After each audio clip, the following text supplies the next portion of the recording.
중국인들의 북한 관광이 최근 북중 이해관계가 부합해 급증하고 있지만 이 상황에 따라 언제든 변동될 수 있다고 미국과 한국의 전문가들이 전망했습니다. 중국 정부가 주변국에 대한 정치 군사 압박용 무기로 관광을 사용하는 추세가 늘고 있다는 지적입니다. 조은정 기자가 보도합니다.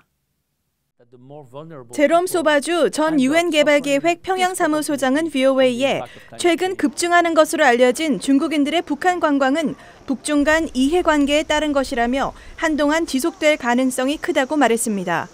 중국의 대북 영향력 확대와 국제사회의 제재로 부족해진 외화를 관광으로 메우려는 북한 당국의 목적이 부합해 중국인들의 북한 관광에 좋은 환경을 제공하고 있다는 것입니다.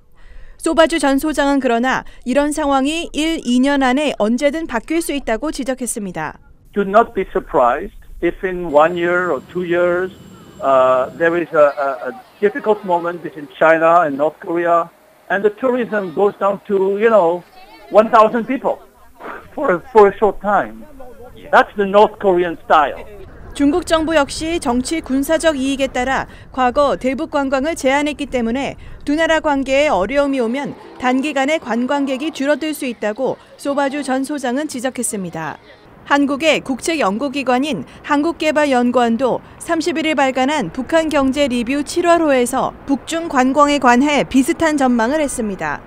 시진핑 중국 국가주석의 방북과 노동신문 기고를 통해 대북 지원의 수단으로 관광을 강조한 만큼 중국인들의 대북 관광이 많이 증가하고 있지만 상황에 따라 언제든 조이고 푸는 과정을 반복할 가능성이 크다는 것입니다. 김한규 한국관광공사 차장은 리뷰에 실린 중국인 북한 관광의 흐름의 변화라는 제목의 논문에서 주요 근거로 중국 정부의 관광 무기화를 지적했습니다. 중국 정부는 한국의 고고도 미사일 방어 체계 사드 배치와 일본과 영유권 분쟁을 겪는 다위다오, 일본명 센카쿠 문제, 타이완과의 양안 문제 등에서 관광을 무기로 적극 활용했으며 북한도 예외가 아니었다는 것입니다. 김 차장은 그러면서 중국이 2000년대 들어 중단했던 5차례의 대북 관광 배경을 보면 대부분 북한의 핵실험 등 정치 군사적 이유 때문이었다고 지적했습니다. 북한에서 관광 산업의 중요성이 증대됐고 특히 중국의 대북 관광이 차지하는 비중이 커진 상황에서 중국은 북한의 약한 고리를 활용해 관광을 더욱 무기화하고 있다는 분석입니다. VOA 뉴스 조은정입니다.